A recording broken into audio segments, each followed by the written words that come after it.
Kembali berjumpa di channel Kesaksian Iman Katolik. Mari wartakan kabar baik. Mari menyebarkan berita baik untuk seluruh dunia lewat kesaksian spiritual, lewat mujizat-mujizat yang kita alami. Oleh karena itu, saya mohon mari dukung channel ini dengan memberikan like,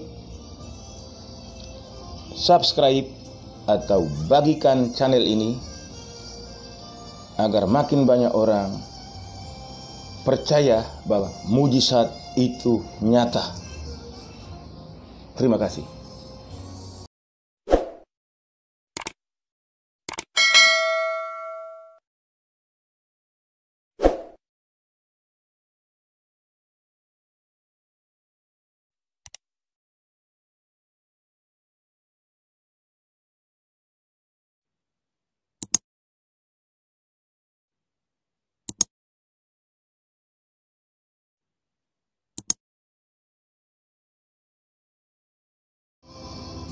Baik saudara-saudari yang terkasih dalam Tuhan Yesus Kristus, saudara yang terkasih dalam keluarga kudus, saya akan memberikan kesaksian rohani yang ketiga, yaitu di mana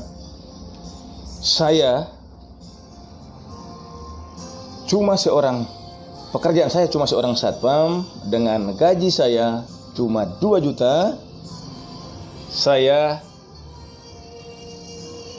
nekat atau saya memakai cara gila untuk memberikan pendidikan di sekolah high class, di mana sekolah tersebut di Sekolah Permata Harapan berada di Pulau Batam, tepatnya di daerah Batu Batam, belakang Rumah Sakit Awal Bros Batam. Adapun anak saya mau sekolah di SMK Permata Harapan. Menurut anak saya, karena dia kebetulan ingin mengambil jurusan IT, dan dia mengatakan bahwa di sekolah itu IT-nya terbaik untuk Kota Batam. Dan begitu mendengar sekolah itu, istri saya langsung shock, karena seingat kami, orang-orang level yang paling rendah itu mendengar sekolah itu udah takut duluan, karena di sekolah itu uang sekolahnya mahal menurut istri saya. Dan terjadilah agak ribut-ribut kecil di rumah, karena menurut informasi uang sekolah di sekolah ini adalah 500.000, tapi baru informasi, kita belum ngecek ke sana. 500.000. Dengan demikian berarti gaji saya tinggal 1.500.000. Dan istri saya berontak karena saya harus membiayai lagi kedua adiknya, dan anak saya semuanya sekolah di swasta, karena saya selalu ingin memberikan yang terbaik buat anak-anak saya. Maaf, saya bukan membedakan antara swasta dan negeri, tapi saya selalu memberikan pendidikan anak saya di sekolah-sekolah di mana banyak orang-orang yang punya banyak orang-orang high class-nya. Jadi anak saya bisa belajar di situ. Dan terjadilah ribut di rumah, tapi saya tidak pernah menyerah. Saya bisikan ke istri saya bahwa percayalah kepada saya masih kuat untuk kerja 24 jam demi anak-anak kita. Dan percayalah kepada saya, Tuhan yang kita imani, Tuhan Yesus yang kita percaya akan membantu kita. Bunda Maria yang selalu kita minta doa sama dia akan juga membantu kita. Dan besok saya berangkat ke Batu Batam menuju Sekolah Permata Harapan. Ingat saudara-saudara, hanya orang gila yang mau melakukan seperti ini, orang berpikiran gila. Kalau saya ingin mengambil jarak aman atau ingin mengambil cara aman, saya cukup masukkan anak saya di sekolah negeri yang dekat rumah saya, udah aman saya. Karena uang saya pasti udah cukup. Dengan 2 juta, bukan mungkin saya ada tabungan, tapi saya tidak berpikir seperti itu karena saya orang tua yang berpikiran lain mungkin ya dengan orang tua lain. Dan moga ini juga menjadi pelajaran buat orang-orang tua bahwa jangan pernah melihat siapa diri kita. Karena begitu kita melihat diri kita, kita merasa nggak mampu, kita akhirnya mundur. Dan apa yang terjadi? Kita kalah 1 langkah. Begitu kita melihat keadaan ekonomi kita, yang sering kita lakukan adalah mengeluh. Dengan mengeluh, otak kita langsung bekerja dan mulai menimbulkan rasa tidak semangat dan kita akan menyerah. Tapi saya adalah orang tua yang tidak pernah mau menyerah. Saya siap kerja 24 jam dan saya tahu saya level terendah, tapi saya ingin anak saya di sekolah-sekolah high class. Saya coba dan tiba saatnya saya menuju ke Sekolah Permata Harapan dan jam 7 pagi saya udah tiba di sekolah. Di sana panitia penerimaan murid baru sudah duduk di lobi sekolah itu dan saya merasa aneh sebagai saya orang biasa. Kenapa saya merasa aneh? Begitu saya masuk, saya langsung berpikir, ini sekolah atau hotel ya? Saya lama termenung. Saya berpikir ini sekolah atau hotel. Dan saya minta formulir pendaftaran dan persyaratannya. Dan begitu saya dikasih dan saya membaca persyaratannya dan biaya-biaya pendaftarannya, saya langsung lemah tak berdaya. Saya langsung tunduk dan berdoa. Tapi saya berdoa dalam hati dan saya tidak, dalam doa saya sekejap itu saya hanya meminta Tuhan untuk memberikan saya kekuatan untuk saya tetap melangkah maju, kepada Tuhan untuk memberikan saya kesehatan. Jadi saya hanya cuma minta kepada Tuhan 2 aja dalam doa saya saat itu, di doa singkat sekali di depan panitia pendaftaran itu. Saya cuma hanya minta Tuhan untuk memberikan saya kekuatan dan saya kesehatan. Kalau saya kuat, saya sehat, saya akan siap maju. Begitu juga saya berdoa Bunda Hala Maria 3 kali supaya Bunda Maria juga akan senantiasa mendoakan saya. Dan setelah itu saya menengadahkan kepala saya ke atas karena saat itu keluar air mata. Karena begitu saya membaca uang pendaftarannya 13 juta dan uang di ATM saya ada 2.500.000. Itu gaji saya, belum saya setor ke istri saya, itu karena saya ada lembur. Jadi ada dapat 2.500.000. Dan kami saat itu jarang lembur. Jadi kalau nggak ada lembur ya paling 2 juta. Dan saya mengatakan bahwa izin kepada panitia pendaftaran itu, saya minta izin untuk ketemu pengurus yayasan sekolah itu. Dan beliau langsung bertanya, "Pak, ada apa, keperluan apa Pak? Mau ketemu pengurus yayasan?" Saya langsung mengatakan, "Bu, saya ingin bertemu pengurus yayasan ini. Bukan maksud saya untuk meminta keringanan atau minta diskon pembayaran uang sekolah ini, tapi ada yang mau saya bicarakan 4 mata."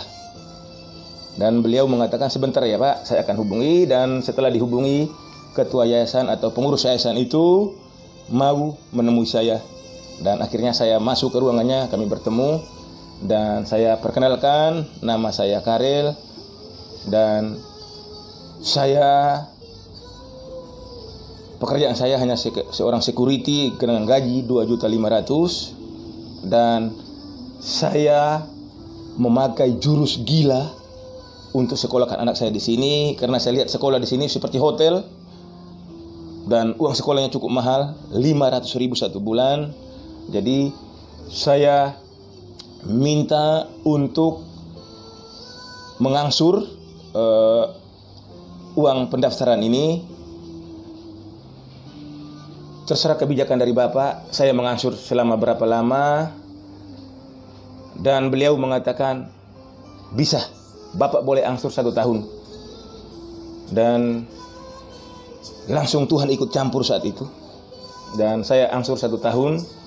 Dan dia bilang, Bapak boleh daftar. Dan saya bilang, maaf Pak, sebelum saya ke pendaftaran lagi, saya mendengar bahwa kalau murid-murid terlambat bayar uang sekolah, biasanya mereka tidak diizinkan sekolah. Tapi minta tolong Pak, untuk anak saya, kalau saya terlambat bayar uang sekolah, mohon jangan diusir Pak ya. Pasti saya bayar. Dan jangka waktunya nggak akan lama, karena nggak mungkin terlambat sampai 1 bulan. Kalau terlambat 1 bulan, berarti saya harus membayar 2 kali. Pasti saya lebih tidak kuat lagi. Dan beliau mengatakan, buat Bapak bisa. Lagi-lagi Tuhan ikut campur. Dan saya ingin minta bukti hitam di atas putih perjanjian, supaya Bapak itu membuatkan rekomendasi untuk saya. Jadi pegangan saya, apabila saya terlambat, saya bisa menunjukkan saya dapat rekomendasi itu. Tapi beliau mengatakan, tidak apa-apa Pak, saya percaya sama Bapak, mari saya antar. Dan beliau mengantar saya ke meja panitia pendaftaran dan beliau menjelaskan dan saya langsung mendaftar dan saya pamitan dulu ke ATM ngambil uang 2.500.000 dan habislah uang makan saya 1 bulan itu. Tapi saya masih beruntung ada Mbak Vina yang masih baik sama saya. Saya minjam uang Mbak Vina untuk menopang kehidupan saya. Dan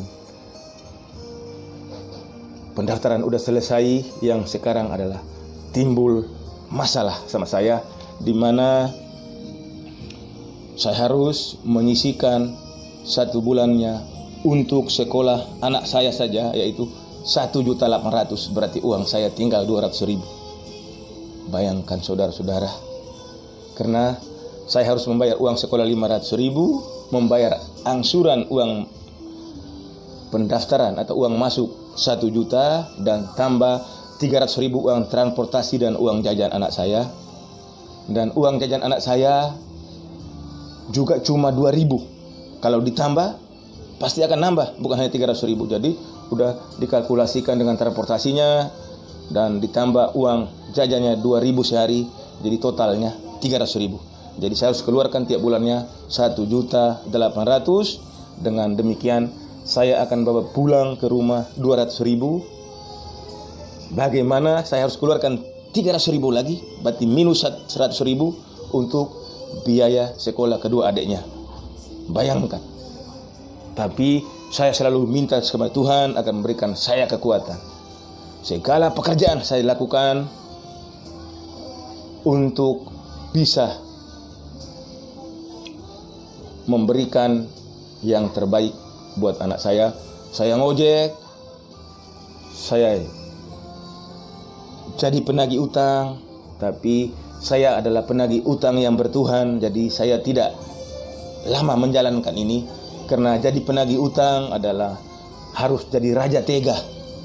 Sementara saya orang yang selalu dekat dengan Tuhan, dan saya akhirnya berhenti. Biarlah saya cari kerja lain. Saya tidak mau jadi penagih utang, karena saya tidak tega menjadi raja tega. Karena saya percuma saya berdoa tiap hari, tapi saya raja tega. Dan saya mundurkan diri jadi penagih utang. Saya kembali melakukan kerjaan ngojek, tapi lagi-lagi tidak cukup. Dan bulan pertama saya seperti dilempar dengan kerikil. Kling! Begitu bayar, uang saya tinggal sedikit. Saya harus utang lagi. Bulan kedua saya udah dilempar dengan batu yang sebesar ini. Mulai puyeng. Bulan ketiga saya udah dilempar dengan batu sebesar ini. Udah gelap. Mungkin bertahan lagi bulan keempat, saya akan KO. Tapi saya selalu minta kepada Tuhan untuk memberikan saya kekuatan. Dan di pertengahan bulan ketiga, lagi-lagi mujizat Tuhan datang kepada saya berkat doa-doa saya. Di mana ada orang baik namanya Ibu Nana menelpon saya, ngajak saya ketemu di Sukajadi. Setelah ketemu Ibu Nana dengan salah satu bos dari Jakarta, mereka memberikan saya kerjaan. Kerjaan saya yaitu bagi brosur atau pamflet Hypermart, karena saat itu Hypermart super mall terbesar di Batam buka di Nagoya Hill. Dan puji Tuhan, saya diberi kepercayaan untuk menyebarin brosur promosi Hypermart ke seluruh pelosok kota Batam. Semua komplek perumahan kota Batam, semua pemukiman kota Batam kami datangi. Semua pemukiman kota Batam kami datangi untuk menyebarkan promosi Hypermart. Dan puji Tuhan, seminggu kami harus menyebarkan, karena kami harus menyebarkan itu seminggu sekali dan jumlahnya ribuan. Dan apa yang terjadi saudara-saudara? Bulan keempat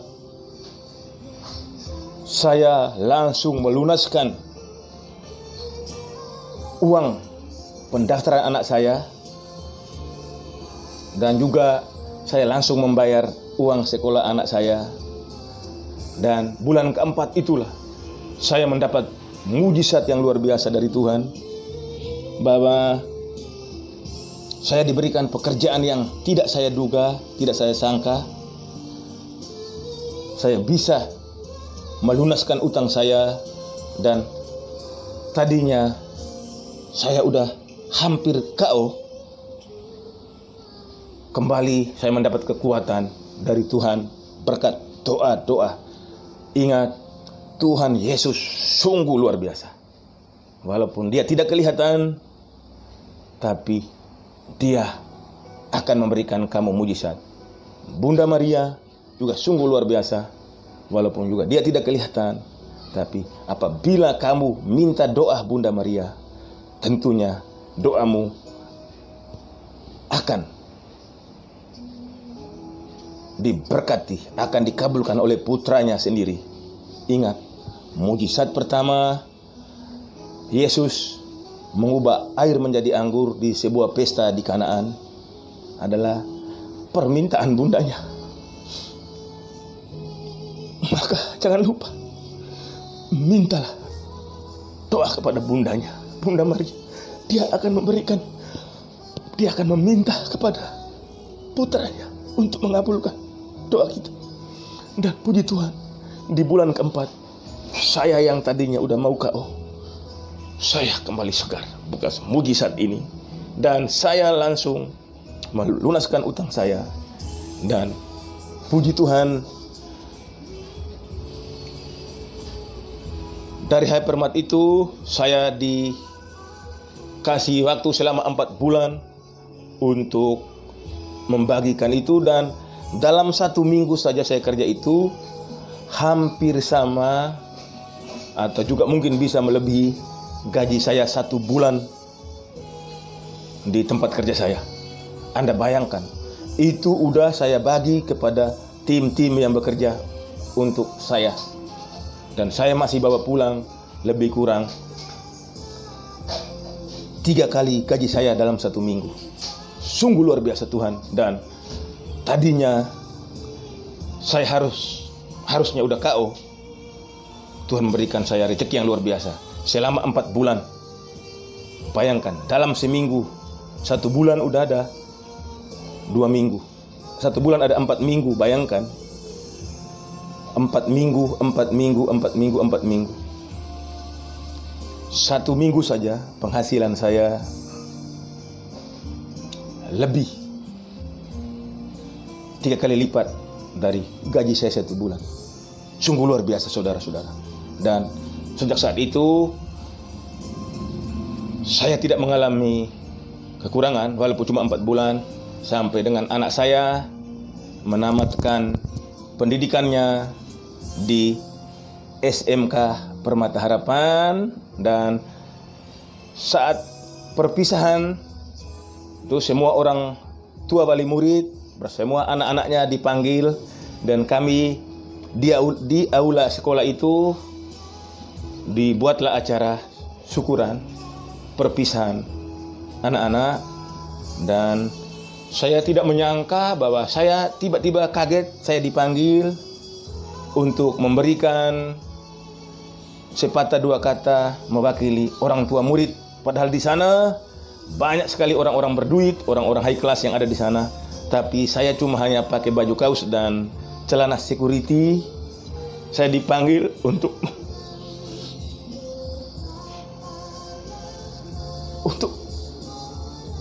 mewakili orang tua. Dan disitulah saya cerita kisah saya, jatuh bangunnya saya. Hanya seorang satpam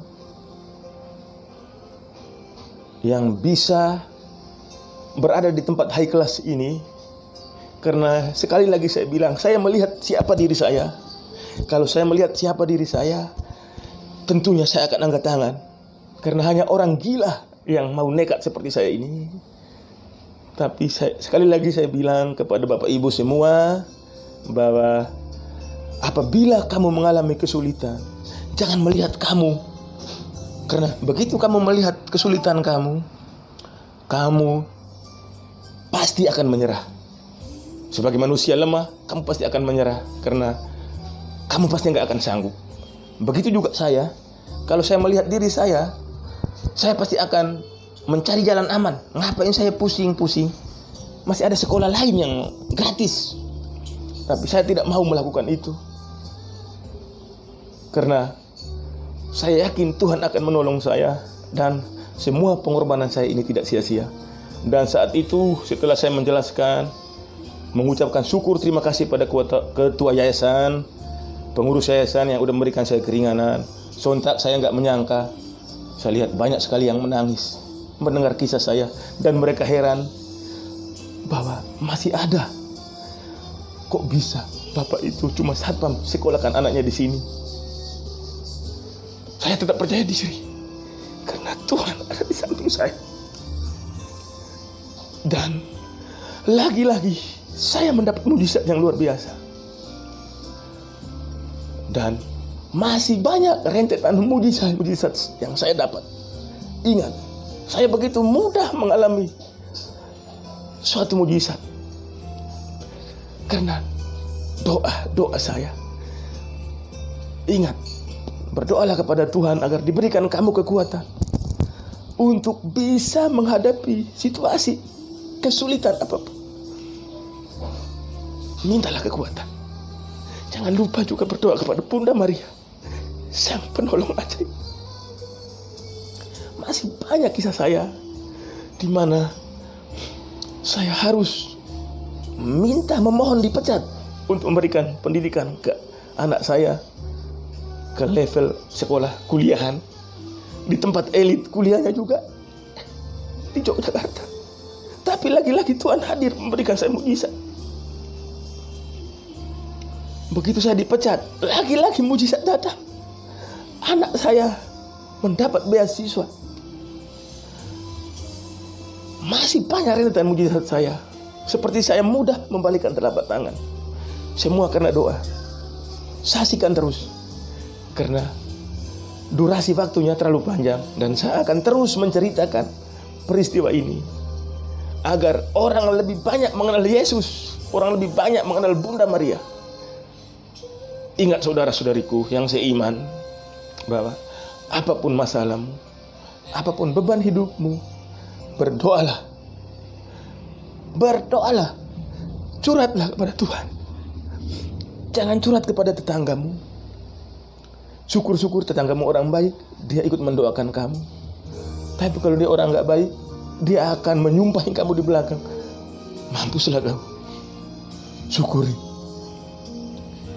Curhatlah kepada Tuhan, karena dia Maha tahu, Maha pengasih, Maha penyayang, dan Maha pengampun. Dia akan memberikan kamu yang terbaik. Sekian saudara-saudariku seiman. Dan kepada orang yang belum percaya akan mujizat ini, ingat, berdoa kepada Tuhan tidak seperti kita mencicipi cabai, kita mencicipi garam, langsung terasa pedas, langsung terasa asin, mencicipi gula, langsung terasa manis. Tapi berdoa kepada Tuhan butuh waktu dan proses. Sekian sahabat Katolik, kesaksian saya ini. Mari wartakan kabar baik ini. Mari wartakan kesaksian ini. Apabila Bapak Ibu ingin terus saya mewartakan kesaksian ini, dan jujur awalnya saya hanya mau rekaman untuk simpan secara pribadi, tapi begitu saya mau kirim, di situ saya ada lihat ada kirim ke YouTube juga bisa. Akhirnya saya bikin channel YouTube, baru berumur belum sampai seminggu, tapi puji Tuhan udah mau 2.000 orang yang menonton video-video saya yang sebelumnya. Tolong bantu like, subscribe, bantu sebarin kesaksian ini. Semoga saya terus mencari kesaksian-kesaksian lain, orang-orang yang melalui kisah nyata tentang imannya. Saya akan terus menyebarkan lewat YouTube saya ini dengan judul Kesaksian Iman Katolik. Terima kasih atas dukungannya. Semoga makin banyak orang percaya kepada Kristus. Salam damai Kristus. Tuhan Yesus memberkati kita semua. Amin.